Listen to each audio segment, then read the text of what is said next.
Hi friends, SM classes या YouTube चॅनलवर आपले स्वागत आहे। या व्हिडिओमध्ये आपण 12वी कला व वाणिज्य विभागासाठी अत्यंत महत्त्वाचा असणारा विषय म्हणजे अर्थशास्त्र, तर या अर्थशास्त्र या विषयातील प्रकरण 3 मागणी विश्लेषण आपण आजच्या या व्हिडिओमध्ये पाहणार आहोत। या अगोदरच्या व्हिडिओमध्ये आपण मागणी म्हणजे काय, त्याचबरोबर मागणी पत्रक, मग त्यामध्ये वैयक्तिक मागणी पत्रक असेल, बाजार मागणी पत्रक असेल, तर या वैयक्तिक मागणी पत्रक आणि बाजार मागणी पत्रकावरून आपण किंमत आणि मागणी यामध्ये असणारा जो काही व्यस्त संबंध आहे तर तो व्यस्त संबंध कशा प्रकारे आहे ते पाहिले आहे।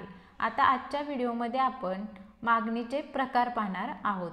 आता मागणीचे प्रकार पाहत असताना आपण पाहिलं की मागणी म्हणजे काय, तर मागणी म्हणजे काय तर विशिष्ट वेळी विशिष्ट किमतीला विशिष्ट वस्तूची खरेदी केलेली नगसंख्या म्हणजे त्या वस्तूची काय होईल, मागणी। काय पाहिलं आपण, मागणी म्हणजे काय तर विशिष्ट वेळी विशिष्ट किमतीला विशिष्ट वस्तूची खरेदी केलेली नगसंख्या म्हणजे त्या वस्तूची काय होय, मागणी होय। मग आता या मागणीचे वेगवेगळे प्रकार पडतात, तर ते प्रकार काय करायचे आहेत आपल्याला आजच्या या व्हिडिओमध्ये पाहायचे आहेत। आता मागणीच्या प्रकारांचा जर विचार केला तर मागणीचे 5 प्रकार पडतात। एक म्हणजे प्रत्यक्ष मागणी, दुसरा म्हणजे अप्रत्यक्ष मागणी, तिसरा म्हणजे पूरक मागणी, चौथा आहे संमिश्र मागणी आणि पाचवा आहे स्पर्धात्मक मागणी। तर हे काय आहेत, मागणीचे 5 प्रकार आहेत। आता त्यामधला जो पहिला प्रकार आहे तर तो प्रकार आपण पाहू। पहिला प्रकार कोणता आहे मागणीचा, प्रत्यक्ष मागणी। आता प्रत्यक्ष मागणी म्हणजे काय किंवा कोणत्या वस्तूंना प्रत्यक्ष मागणी असते, तर प्रत्यक्ष गरजा पूर्ण करण्यासाठी उपभोक्त्याकडून ज्या वस्तूंची मागणी केली जाते त्याला काय म्हटलं जातं, प्रत्यक्ष मागणी असे म्हणतात।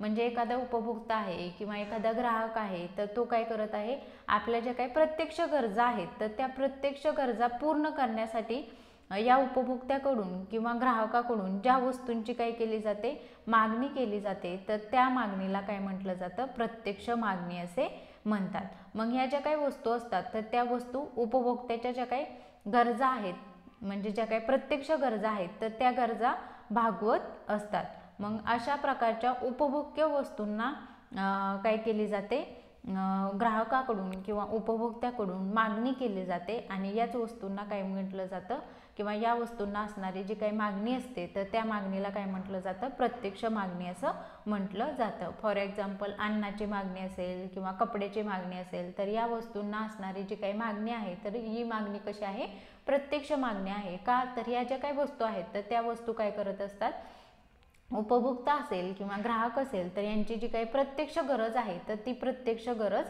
भागवत असतात। म्हणून म्हटलेलं आहे की प्रत्यक्ष गरजा पूर्ण करण्यासाठी उपभोक्त्याकडून ज्या वस्तूंना मागणी केली जाते त्याला काय म्हटलं जातं, प्रत्यक्ष मागणी असे म्हणतात।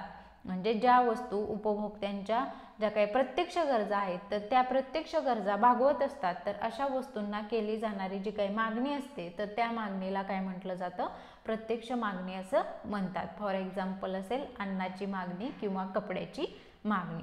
त्यानंतर दुसरा जो प्रकार आहे तो आहे अप्रत्यक्ष मागणी। दुसरा प्रकार कोणता आहे, अप्रत्यक्ष मागणी। आता अप्रत्यक्ष मागणीचा जर विचार केला तर अप्रत्यक्ष मागणीलाच काय म्हटलं जातं, परोक्ष मागणी असेही म्हणतात। अप्रत्यक्ष मागणीलाच काय म्हणतात, परोक्ष मागणी असेही म्हणतात। मग या वस्तूंची मागणी वस्तूंच्या उत्पादनासाठी काय असते, आवश्यक असते किंवा या वस्तूंची मागणी कशासाठी केली जाते तर वस्तूंच्या उत्पादनासाठी केली जाते। ही मागणी उत्पादनांच्या वस्तूंची असते, म्हणजे ज्या वस्तूंद्वारे काय केलं जातं, उत्पादन केलं जातं तर अशा उत्पादनांच्या वस्तूंची काय असते, ही मागणी असते। मग अशा प्रकारे उत्पादन घटकांची मागणी ही काय असते, अप्रत्यक्ष मागणी असते। कशाची मागणी ही अप्रत्यक्ष मागणी असते, तर उत्पादन घटकांची मागणी ही कशी असते, अप्रत्यक्ष मागणी असते। म्हणजे ज्या घटकाद्वारे किंवा ज्या वस्तूची मागणी केली आहे त्या वस्तूद्वारे आपण काय करणार असो, अजून उत्पादन करणार असेल तर अशा वस्तूंची जी काही मागणी असते तर ती मागणी काय असते, अप्रत्यक्ष मागणी असते। फॉर एक्झाम्पल द्यायचं झालं तर आपण काय म्हणू शकतो, साखर कारखान्यातील कामगारांची मागणी ही काय आहे, अप्रत्यक्ष मागणी आहे। का तर साखर कारखान्यातील कामगारांची मागणी करून त्या कामगारांद्वारे आपण काय करणार आहे, अजून उत्पादन करणार आहे, म्हणजे ज्या घटकाद्वारे किंवा ज्या वस्तूद्वारे किंवा ज्या घटकाची किंवा ज्या वस्तूची मागणी कशासाठी आवश्यक असते, उत्पादनासाठी आवश्यक असते, तर अशा वस्तूंना असणारी मागणी ही काय असते, अप्रत्यक्ष मागणी असते. किंवा थोडक्यात आपण काय म्हणू शकतो की उत्पादन घटकांची मागणी ही काय असते, अप्रत्यक्ष मागणी असते. म्हणजे थोडक्यात इथे लक्षात काय ठेवायचं की ज्या वस्तूंची मागणी केली आहे आणि त्या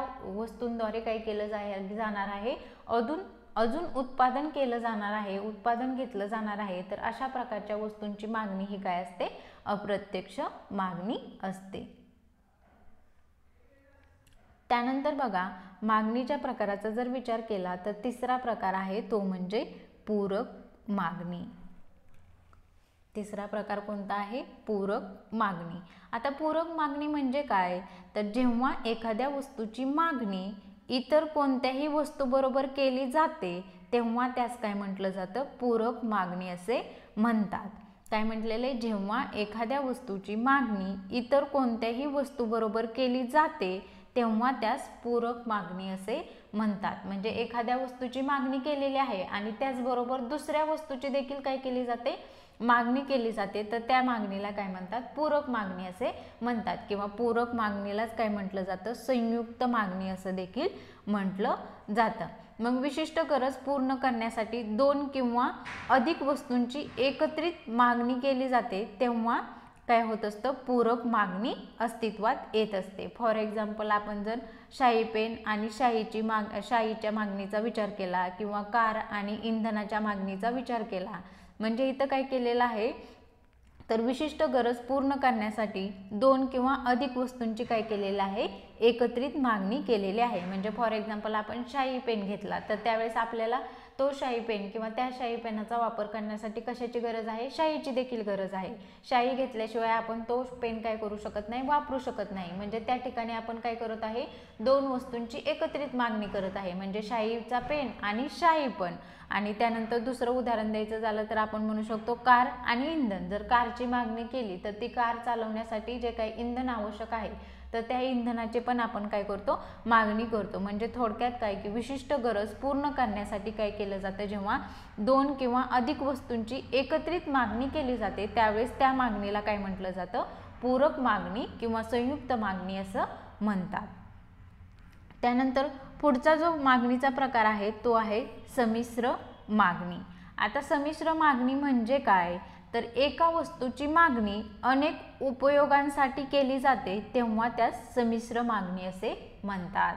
म्हणजे एखादी वस्तू असेल आणि त्या वस्तूची मागणी काय केली जाते, वेगवेगळ्या उपयोगांसाठी केली जाते तेव्हा त्या मागणीला आपण काय म्हणू शकतो, संमिश्र मागणी असं म्हणू शकतो. फॉर एक्झाम्पल, आपण म्हणू शकतो विजेची मागणी. आता विजेची मागणी आपण केली तर या विजेचा वापर काय करत असतो आपण, वेगवेगळ्या उपयोगासाठी करत असतो. जसे की विद्युत दिवे असेल, पंखे चालवणे असेल, त्याचबरोबर धुलाई यंत्र चालवणे असेल, तर अशा वेगवेगळ्या उपयोगासाठी आपण काय करत असतो, विजेचा वापर करत असतो. म्हणजे काय आहे, एकाच वस्तूची मागणी आहे परंतु तिचा उपयोग काय केला जात आहे, वेगवेगळ्या कारणांसाठी किंवा वेगवेगळ्या गरजा भागवण्यासाठी केला जात आहे. तर अशा मागणीला आपण काय म्हणू शकतो, किंवा अशा वस्तूंची असणारी जी काही मागणी असते तर त्या मागणीला काय म्हटलं जातं, संमिश्र मागणी असं म्हणतात. त्यानंतर पुढचा जो काही मागणीचा प्रकार आहे तर तो आहे स्पर्धात्मक मागणी.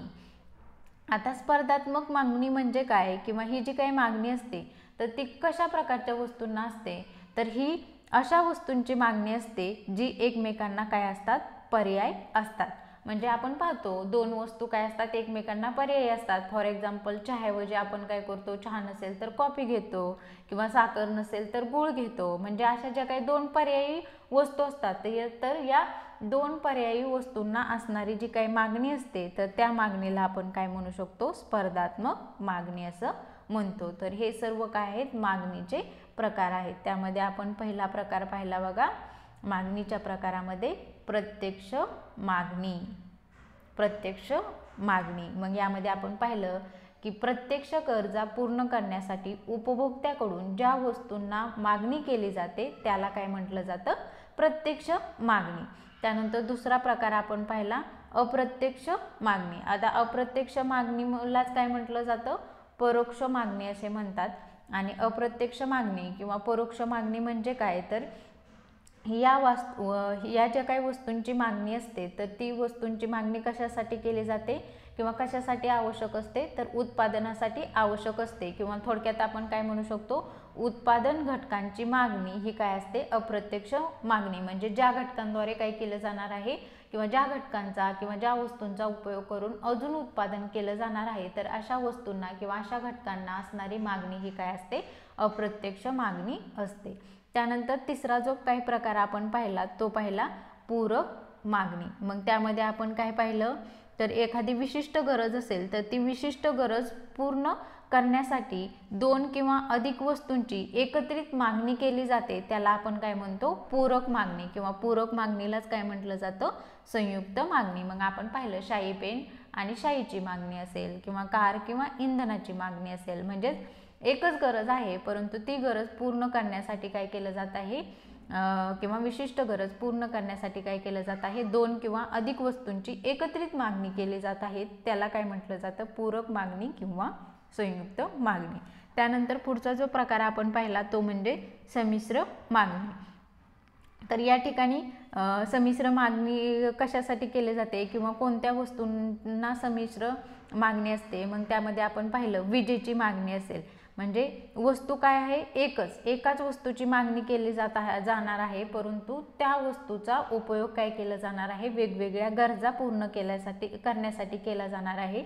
मग अशा वस्तूंना असणारी मागणी असते तर ती कशी असते, संमिश्र मागणी. म्हणजे एकाच वस्तूची मागणी अनेक उपयोगांसाठी केली जाते तेव्हा काय असते किंवा तेव्हा त्यास काय म्हटलं जातं किंवा त्या मागणी संमिश्र मागणी असे म्हणतात.